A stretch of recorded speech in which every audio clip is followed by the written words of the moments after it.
पढ़ना चाहिए। क्या पढ़ना चाहिए? पहले तो मैं विरोध करता था, लेकिन अब मैं कहता हूं कि हर हिंदू को कुरान पढ़ना चाहिए, क्योंकि कुरान पढ़ेगा तो उसको पता चलेगा कि ये जो बड़ी शांति की बातें करते हैं, एक ही जगह पर मुझे काफिर कह के मेरी गर्दन काटने की बात कितनी 100 बार 1000 बार की हुई है, वो पढ़ने वाले को पता चलेगा। इसलिए पढ़ना चाहिए, स्कूलों में भी पढ़ाना चाहिए, तो हमारे बच्चों को पता चलेगा कि वो काफिर है उसके नजरों में और उसके साथ क्या होने वाला है। तो तलाक के ऐसे क्या है? पत्नी के तुहर अर्थात मासिक धर्म, मैं वहीं से कोट करके बोल रहा हूं जिससे कि कोई मिसकोट का आरोप ना लगे। तलाक के अहसन कहता है कि पत्नी के तुहर मासिक धर्म के समय पति द्वारा संबंध ना बनाए जाने की स्थिति में किया जाता है, उसे तलाक के अहसन कहते हैं। दूसरा, और भी कई प्रकार के इसमें उन्होंने तलाक अलबिदल, तलाक हसन और 7 प्रकार के तलाक हमारे यहाँ पर है क्या? हमारे यहाँ तो शब्द ही नहीं है तलाक, लेकिन उसके बावजूद अगर कहा जाए कि मॉडर्न धर्म कौन है तो क्या कहते हैं? हमको क्या कहते हैं? पिछड़े। सारे फिल्मों के द्वारा हिंदुओं को पिछड़ा दिखाया जाता है, सारे टीवी चैनलों के द्वारा हिंदू को पिछड़ा दिखाया जाता है, अपने आप को मॉडर्न दिखाया जाता है। अरे भाई, हमारे में अगर कुछ गलतियां थी भी तो समय के साथ हमने वो गलतियां बदली, सामंजस्य समय के साथ बनाया और नूतन नवीन हो गए। इसलिए आज भी हम टिके हुए हैं और दुनिया हमारी बातें मानने के लिए, स्वीकार करने के लिए अब आगे आ रही है। यह फर्क। समान नागरिक संहिता जब आएगी तो एक फायदा हमको जरूर होगा। वैसे 2 फायदे। एक फायदा हिंदू समाज के तौर पर यह होगा कि आज हिंदू अगर अपनी संस्थाओं में, माने अग्रवाल समाज की संस्थाएं, पैसा अग्रवाल समाज का, जगह अग्रवाल समाज की, बिल्डिंग अग्रवाल समाज की, मैनेजमेंट अग्रवाल समाज का, लेकिन उसका सारा सिलेबस कौन तय करता है? सरकार तय करती है, आप नहीं तय करते। हिंदू अपने बच्चों को क्या पढ़ाया जाए इसका सिलेबस आप तय नहीं कर सकते, सरकार तय करती है। वो कहती है कि आप अपने कल्चर को नहीं पढ़ा सकते, संस्कृति को नहीं पढ़ा सकते, वेदों को नहीं पढ़ा सकते, उपनिषदों को नहीं पढ़ा सकते, गीता को नहीं पढ़ा सकते। लेकिन अगर मुसलमान और ईसाइयों की कोई संस्था है तो उसके अंदर का जो सिलेबस है वो कौन तय करता है? सरकार नहीं करती है, सरकार को करने नहीं दिया जाता है। अगर सरकार करने का प्रयास करती है तो सर्वोच्च न्यायालय भी रोक देता है और क्या कहता है कि नहीं, ये अल्पसंख्यक है और इसलिए अल्पसंख्यकों के अधिकार उनके शिक्षा संस्थानों में सिलेबस तय करने, नियम तय करने के उनके हैं। क्या आपको मंजूर है? मंजूर है? इसका विरोध होना चाहिए कि नहीं? तो समान नागरिक संहिता आती है तो ये तुरंत बड़ा बदलाव होगा और जो शिक्षा संस्थानों में सिलेबस तय करने का अधिकार हमारे पास भी आ जाएगा, तो हमारे बच्चों को जो हम घर में नहीं पढ़ा पा रहे हैं, केवल शिक्षा संस्थानों पर निर्भर है, तो हमारे स्कूलों में योग होगा, प्राणायाम होगा, हमारे स्कूलों में गीता पढ़ाई जाएगी, उपनिषद पढ़ाए जाएंगे, पुराण पढ़ाए जाएंगे, तो हमारे बच्चों को भी धर्म पता चलेगा। आज स्थिति क्या है? अगर कोई बच्चा, मेरे पास एक बड़े चैनल की पत्रकार आई, बड़ी चिंतित थी, उसने फोन किया कि सुरेश जी आज ही मिलना है। मैंने कहा क्या होगा इतना? बोले नहीं, आज मैं अपना प्राइम टाइम छोड़ के आपको मिलने आना चाहती। मैंने कहा हुआ क्या? बोले मैं आके बताती हूँ। आई, उसने कहा कि मेरी छोटी बच्ची है, 3री कक्षा में जाती है, सिर्फ 3री कक्षा में, लेकिन वो एक दिन आई और उसने कहा कि मम्मा ये जो अल्लाह है ये बड़ा पावरफुल है क्या? तो उसने कहा तू क्यों ऐसा कह रही? बोले नहीं, मेरी दोस्त है, उसके बेंच पर बैठने वाली जो बेंचमेट थी मुसलमान, वो उसको कहती है कि अल्लाह तो ऐसा है, तुम्हारे यहाँ पर इतने सारे भगवान हैं, तुम किसको आवाज दोगी तो कब न जाने कौन आएगा, सुनेगा कि नहीं, हमारे यहाँ तो एक ही भगवान को आवाज दे दो, अल्लाह तुरंत आ जाएगा और वो पावरफुल है। छोटी सी बच्ची थी, उसको तर्क लगा, उसने माँ को पूछा, माँ के पास कोई जवाब था नहीं, उसमें लगा कि ऐसे पूछ के होगी। पहले दिन उसने कहा कि अरे छोड़ तू इन चीजों में मत पड़, तो अपना स्टडी कर। दूसरे दिन उसने कहा कि ये हनुमान से ज्यादा अल्लाह पावरफुल है। उसने कहा क्यों ऐसा कह रही? बोले नहीं, मेरे वो दोस्त कह रही थी कि डिशुम में अल्लाह हनुमान को मार देता है। अब छोटी सी बच्ची 3री कक्षा में जाने वाली, लेकिन जो उसको काउंटर करे उस बच्ची को सब पता है, इसको कुछ नहीं पता है। ये घर आती है तो ये बता नहीं पाती है। जब दूसरा दिन हुआ, तीसरे दिन हुआ, तो चौथे दिन ये अपनी बेटी को लेके पेरेंट्स के मीटिंग में गई और स्कूल प्रिंसिपल को कहा, जर्नलिस्ट की अच्छे चैनल की, तो उसने कहा कि ये क्या हो रहा है, मेरी बेटी को ऐसे ऐसे पढ़ाया जा रहा है। तो उन्होंने कहा भाई हमारा इसमें कोई नियंत्रण नहीं है, अगर कोई बच्ची आपके बच्ची को कहती है तो उसमें हमारा क्या नियंत्रण है। आपके बच्ची को इसके काउंटर जवाब नहीं आते, ये आपकी विफलता है। ये जब उस टीचर ने बताया तब जाके इसकी आंखें खुली और इसको लगा कि अरे अब मत जाने मेरे बेटी का क्या होगा। क्योंकि जब उसने मुझे फोन किया था कि सुरेश जी आपको मिलने आना चाहती हूँ, उस समय उसके आंखों के सामने उसकी वो छोटी सी नन्हिया नमाज पढ़ने के लिए जमीन पर हाथ जोड़कर आधी बैठी हुई थी। तब ये हिल गई और इसको लगा कि अब ज्यादा हो गया है, तब उसने। हमारे बच्चों को कुछ पता ही नहीं है, हमको लगता है कि करियर करना है, क्या बताने की आवश्यकता है। और उधर क्या है, उधर में छोटा बच्चा कुछ समझे ना समझे, उसके पहले उसको अल्लाह अकबर पता चल रहा है। हमको पता है क्या, कितने लोगों को पता है अल्लाह अकबर का मतलब?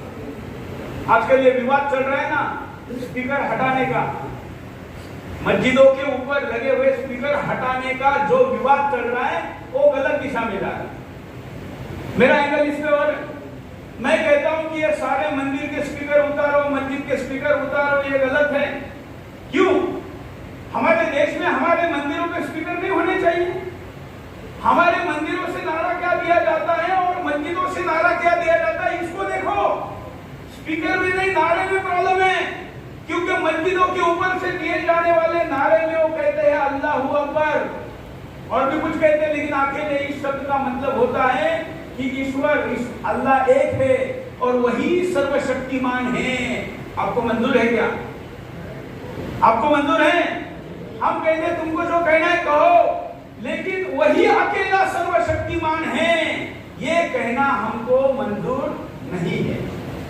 आपको पता होगा पिछले दिनों में देवबंद गया था, देवबंद के मौलवी का इंटरव्यू लिया, तब उसने कहा, मैंने कहा ये अल्लाह अकबर का मतलब क्या है? उसने यही बताया जो मैं बता रहा हूँ। तो मैंने कहा ये अल्लाह महादेव से बड़ा कैसे हो गया? तो उसके पास कोई उत्तर नहीं था। उसने उत्तर देने का प्रयास किया। मैंने कहा क्या अल्लाह महादेव से बड़ा हो सकता है? हम तो विश्व निर्माता मानते हैं। उसको पता था कि अगर वो थोड़ी सी भी उल्टी सीधी बात करेगा तो देश भर में क्या जवाब जाएगा, तो उसने चुप बैठना मंजूर किया। मित्रों, मस्जिदों पर लगे हुए स्पीकर के आवाज कितना ऊंचा है ये वास्तविक समस्या नहीं है। वास्तविक समस्या है उस मस्जिद के स्पीकर से दिन में 5 बार आपको बताया जाता है कि आपके ईश्वर से ज्यादा बड़ा मेरा ईश्वर है और सुरेश चौहान जी की आपत्ति ईश्वर है।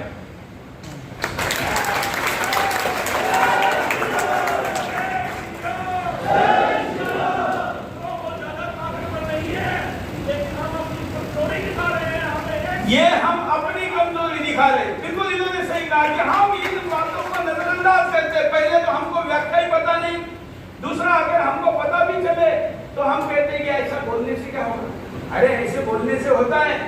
ऐसा बोलते देते देते तुम लोगों ने आज जो हिंदुस्तान कभी ईरान से लेकर इंडोनेशिया तक हमारे पास था, अभी कितना रह गया है? 30% से कम।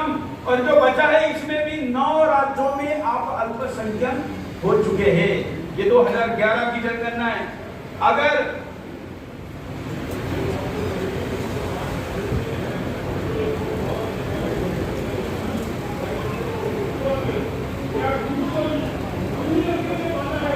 बिल्कुल बिल्कुल बिल्कुल, इसीलिए तो हम आपके सामने बात कर रहे हैं। हम ही वादा है, हम ही सोचते हैं कि कोई पराया आएगा और इस समस्या का समाधान करेगा। ये नहीं होने वाला है। इन सारी समस्याओं का समाधान किसे खोजना है? मेरे पीछे बोलिए, हमें खोजना है। किसे खोजना है? कौन करेंगे? हम करेंगे। ये हमारे अंदर श्री कृष्ण है, वो कोई बाहर से आने वाला नहीं है। यही हमारे दर्शन का, वही दर्शन का फर्क क्या है? इस्लाम के अनुसार देखिए, इस्लाम में अल्लाह को वो सर्वशक्तिमान भगवान कहते, भगवान तो नहीं लेकिन अल्लाह कहते। लेकिन अगर आप ये कहे कि अल्लाह वो मानते हैं और हम अपने ईश्वरों को मानते हैं। इस्लाम के अनुसार विश्व में अल्लाह के सिवा कोई दूसरा भगवान नहीं, और कोई मोहम्मद साहब भी जो है वो कोई भगवान नहीं है। इस्लाम के अनुसार वो अल्लाह के पुत्र भी नहीं है। कौन है? मैसेंजर, नबी है, बराबर। तो कुछ लोग हमारे राम को नबी कहते हैं, तो आपको स्वीकार होगा? नहीं। हमारे लिए राम नबी नहीं, राम साक्षात ईश्वर है, अवतारी ईश्वर है, और इसलिए नबी की और ईश्वर की बराबरी नहीं हो सकती। जय श्री राम! जय श्री राम! जब हम समान नागरिक संहिता की बात कर रहे हैं तो हमको यह समझना होगा कि हम मान क्या रहे हैं। पहले समानता है कहाँ? किसके साथ हम निगोशिएशन कर रहे हैं, और ये निगोशिएशन हम जिनके साथ कर रहे हैं उनके सिद्धांत क्या है। वो अगर कहते हैं कि ईश्वर एक ही है, अल्लाह ही बड़ा है, और उसका एक ही नबी है, कितना? एक ही। हमारे यहाँ नबी कितने हैं? कितने? जितने चाहे उतने। जो धर्म का प्रचार करने के लिए निकलेगा वो हर व्यक्ति नबी है कि नहीं? वही अगर आप बाकी लोग कौन है? तो वो अल्लाह की संपत्ति है। क्या है? संपत्ति है। ईसाईयत में हम जाएंगे तो जो ईसा मसीह है वो कौन है? यीशु कौन है? गॉड के पुत्र है, एकमात्र और आखिरी पुत्र है। उसके बाद कोई गॉड को पुत्र नहीं होगा। आखिरी पुत्र थे 2000 साल पहले हुए। तो बाकी लोग कौन है? हमारे यहाँ क्या है? देखिए कितना बड़ा सिद्धांत है। हमारे यहाँ पर जो सिद्धांत है उस सिद्धांत के अनुसार ईश्वर भी है, 33 कोटि प्रकार के ईश्वर है, और हर व्यक्ति के अंदर ईश्वर का अंश है, और हर व्यक्ति अपने अंदर के अंश को इतना बढ़ा सकता है कि हर व्यक्ति ईश्वर को प्राप्त कर सकता है। इतनी महानता और दूसरी तरफ ईश्वर की संपत्ति, दोनों की तुलना हो सकती है क्या? तो फिर हम समानता की बात क्यों करें? क्योंकि समान नागरिक संहिता तो समानता की बात करती है ना। अब हिंदुस्तान में वर्तमान परिप्रेक्ष्य में समानता की बात करें। देखिए, मुझे कहा जा रहा है कि मैं उनके साथ समानता रखूं, मैं उनका भाईचारा हूं। बहुत आजकल सुनाई देता है ना।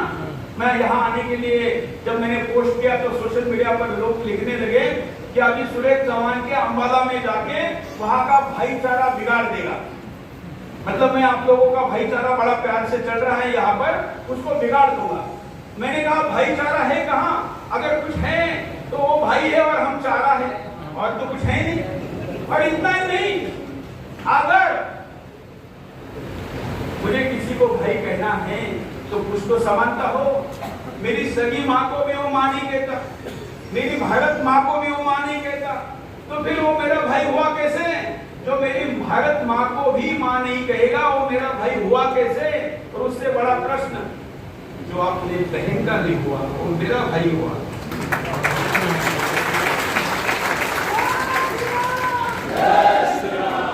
तो अगर आपको राजनीतिक स्वार्थ के लिए और आपके अंदर की लगी हुई आग को बुझाने के लिए कोई भाईचारे का भांग आपको खिला रहा है, तो उसको ये प्रश्न पूछिए जो मैंने अभी आपको पूछा कि भाई ये भाई हुआ कैसे?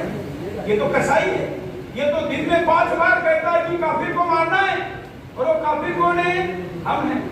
मैंने मौलाना मदनी को पूछा, मैंने कहा कि गांधी ने आपको पाकिस्तान दिया, हिंदुस्तान ने इतना सम्मान दिया, यहाँ पर रखा, इस्लाम के दृष्टिकोण से क्या महात्मा गांधी को जन्नत मिलेगी? मिलेगी क्या? क्योंकि जहां गोडसे को फांसी दी गई वहां के आप लोग, इसलिए मैं गांधी का प्रश्न पूछा, मिलेगी? उसने जवाब नहीं दिया, मतलब उसने नहीं कहा। गांधी को भी नहीं मिलेगी, क्योंकि गांधी एक ईश्वर में भरोसा, मतलब केवल अल्लाह पे भरोसा नहीं करते थे, वो बाकी पे भी कहते थे। तो ऐसी अगर स्थिति है, जिन्होंने सबसे ज्यादा मुसलमानों को दिया इस देश में, वो कौन है? गांधी। अगर उनको जन्नत नहीं मिल सकती तो सुरेश चौहान को मिलेगी क्या? नहीं मिलेगी। तो मैं किस तरीके से उसको भाई मानूं? और इसलिए ये भाईचारे के भाग ने अच्छा हमको दिया क्या? पाकिस्तान छीन लिया, स्वतंत्रता की 75वीं वर्षगांठ हम मनाने जा रहे हैं। आज इस भाईचारे ने हमको दिया क्या? ये प्रश्न पूछना पाकिस्तान तो दे ही दिया हमने, लेकिन 75 वर्ष बाद पुनः हिंदुस्तान में विभाजन तो दूर, अब हिंदुस्तान मांग रहे हैं और हिंदुस्तान देने की बारी आई है। मेरा आपको प्रश्न है, 75 वर्ष पूर्व आपने मजहब के नाम पर देश दे दिया, क्या 75 वर्ष बाद देंगे? क्या 75 वर्ष बाद आप देश देंगे? मुझे लगता है आपको प्रश्न ही समझ।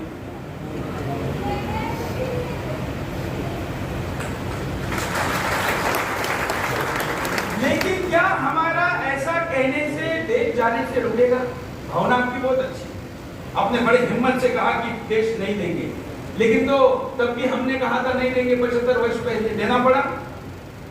अभी भी कश्मीर की क्या हालत है हम जानते हैं, अभी भी देश के केरला से लेके कितनी जगह पर क्या हालत है हम जानते हैं। हम कहते हम नहीं देंगे, लेकिन देश जाता कैसा है इस प्रक्रिया को पहले समझो, तभी आप रोक पाएंगे।